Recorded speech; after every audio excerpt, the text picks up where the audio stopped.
Abdullah Khan ran up behind two Gardaí on the beat the other day in broad daylight, shouting Allahu Akbar, and proceeded to stab viciously one of the guards. So now the battle of the narratives begins. Yes, I covered the full video of this incident yesterday in a video, or at least as much as I thought I could show, but you can watch that if you want to get a sense of exactly how this incident unfolded. Now, what we know today is that this Irishman, born and bred Irish citizen, as the mainstream media was quick out of the gates to stress, his name is Abdullah Khan. That's not exactly Paddy Riley, if you know what I mean. Now, he may well be born in Ireland. He may well have Irish citizenship. But in this day and age, that really means nothing. It doesn't mean anything like it used to. Having Irish citizenship and being born in Ireland used to mean something very unique, something very particular. Nowadays, not so much. And that's by design. He is a man of Pakistani heritage. We do know that, at least from all the information that we have so far. And he was arrested on the scene, as you saw, and taken to the Bridewell police station, which is just around the corner, really, from where it happened. And he was charged. Now, he was charged with offence causing harm, which is, to me, if you're going to stab and attempt to murder, in my opinion, I mean, if you're going to stab someone with a combat knife, which he seemed to have, attempting to stab where the stab vest didn't cover the parts of the body, which he did, as you can see in the video, that to me is an attempted murder, really. I mean, if you stab somebody, there's every chance you will kill that person. And he went in there unprovoked, as you can see in the video. He went in from behind, so the guard couldn't even see him coming, and he just went at it in a frenzy, shouting Allahu Akbar. Now, this is eerily similar, as I said yesterday, to what happened to Father Paul Murphy, the army chaplain in Galway, a number of months back, where he was just waiting to enter the barracks to do his duties, and a guy came out of the bushes, again shouting Allahu Akbar, knife in hand, and proceeded to stab Father Murphy through the window of his car. Another vicious attack. And immediately after that, I did a video at the time. I said, right, okay, the cover-up begins. And these events are going to just become part and parcel of where we're going now in Ireland, with the new arrivals and their offspring. Because all studies show, and if you want, you can look them up, there's plenty from the UK on this, and specifically with Pakistanis, the Pakistani community there, which is rather large and has done some very bad things. Grooming gang scandal, of course, immediately comes to mind. The British government has done various reports and various studies on the second generation of Pakistani, children of Pakistani immigrants, if you like, are more radical and more devotees of the home country, as they would see, more radical in regards to Pakistan, its culture, its religion, and its norms than even the first generation. So the theory was that, okay, as the children and the grandchildren come along, they'll just become as English as Sir Winston Churchill or the Queen, but that didn't happen. In fact, it goes the other way. It's counterintuitive, but that's the reality. They get more radical, they get more out of step and out of tune with the host country that, again, you will be told they were born into, they were educated in, and they have citizenship, full citizenship. So in this case, we know now, at least as far as we can tell, and there's some debate there as to whether we're even being told the full story. It's been reported that he was charged and that he has been, obviously he's in custody, and he has been given free legal aid. So that suggests that the guy hasn't got a bean, he hasn't got a light, he's no money or very little, so that's a bad start.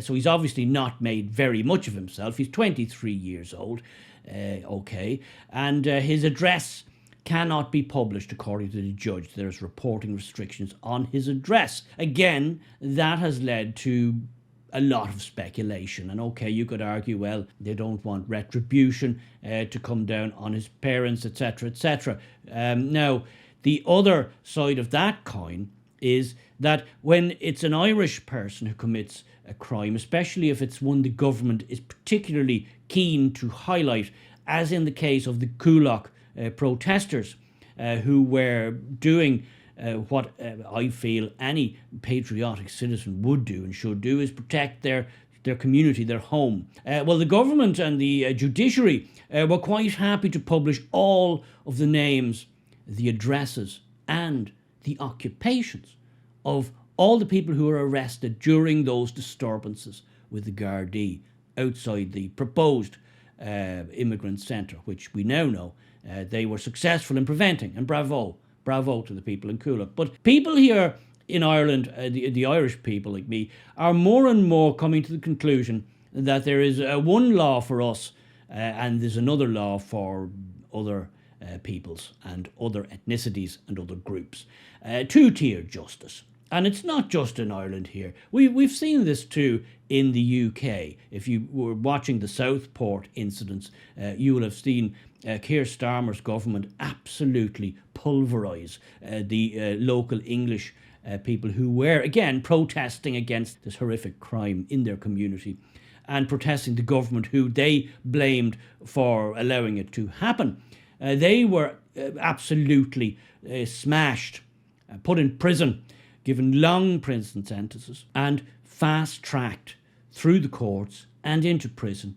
They even let prisoners out early so that they could make room for these protesters. Again, people say two-tier justice, and that's where we're at now because of government mismanagement. And here in Ireland, more and more people are waking up to this new reality that there are certain protected groups who seem to get special treatment, whereas the majority of us native Irish people, we seem to just get the wrong end and the raw end of the stick every time. So how are the ordinary Irish people reacting to events as they're unfolding? Well, let's jump on over to the Twitter sphere and get a few comments from this developing story and the latest revelations, and see what the ordinary Irish person, the man in the street, the man in the Clapham omnibus thinks about this. Gerard Cunningham writes to Jim O'Callaghan, our Justice Minister,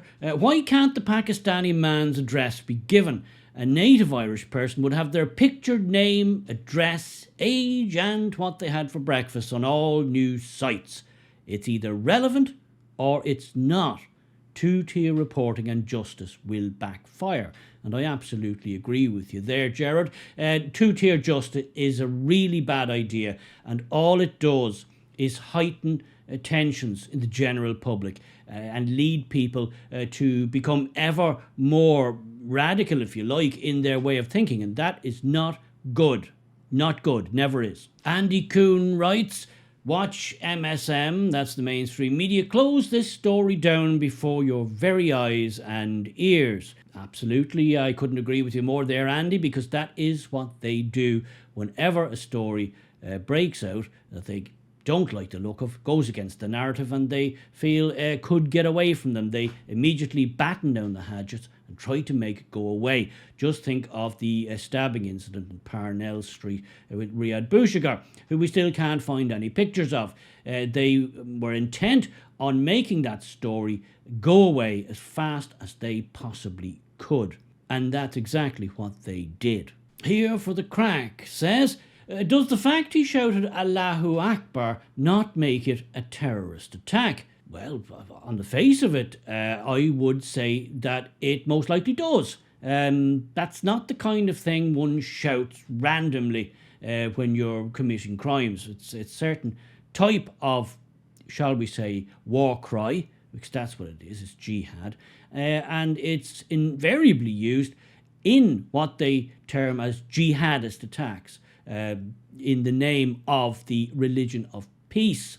So I'd be with you on that one. Jack O'Connell says, no such concerns over those arrested in Coolock. We had names, addresses and occupations. Absolutely, Jack, you're absolutely correct. With the Coolock situation, the people protesting and the scuffles with the Garda, all of the names and addresses and occupations of those arrested were immediately in the public domain and in a national newspaper. So, again, hard not to see two-tier justice at play here. Misa tweets this: used combat knife, check. Family is Islamic, check. Random unprovoked attack, check. Shouts Allahu Akbar before stabbing, check. Free legal aid, check. RTE in full censorship mode, well, we know that. Government accuses everybody of misinformation. Yes, that was what they did. And the far left thinks he's an Irish lad. Check. You do make some poignant points there, Misa, so yes, that is certainly the checklist for this outrage. Kind of fits a bit of a pattern with other things going on all around Europe, wouldn't you say? Dan Breen has an opinion. According to Dan, I don't believe this man was born here or has citizenship. That's why they won't release his address or photo. He's an unvetted iPass invader and the regime are covering it up. Well, that view is certainly out there, Dan, but on the face of things as they stand, I don't think we could leap to that conclusion. As I say, on the face of the information that we have. Now, is various degrees of cover-up something the regime would do? Absolutely it is. Of course it is. They are intent on pursuing a certain course of policy, a certain course of actions as regards Irish society, and a little bit of bending the narrative, the truth, the situation to suit their needs would be something they absolutely would do. Now, whether or not they would quite go that far, well, that's look, as I said, that opinion is floating around. Some people are saying that, but on the face of what we know so far, I don't think that's a bridge too far, as far as I'm concerned. There are other people speculating that the whole thing was staged, a false flag operation of some sort. Again, on the face of it, having watched the footage, I'm not saying it's impossible, but I would say that's unlikely. That's unlikely. Again, a bridge too far for me with what I know and have seen and have heard so far. So what do you think? Is this going to be another case of the government, the regime, seeking to make this whole thing disappear as quickly as they can? See no evil, hear no evil. If we just don't talk about it and we tell our mainstream media lackeys also to stop talking about it, in a few days something else will come along and the public will have forgotten all about it. Now, bear in mind, and it's worth bearing this in mind, until very recently, if you murdered a serving member, or I believe a member of An Garda Síochána, you had the death penalty. That was recent. I remember that. That was a thing. It was just you got the death penalty. That's how serious that was taken. But it seems in modern Ireland we're gone all modern and touchy-feely and progressive, and we can't be at that. We can't be punishing evil people, even when they do the most evil of things, because that's not sophisticated and civilized, which is what we now think we are. Sometimes I can't help but wonder, maybe the old ways were better.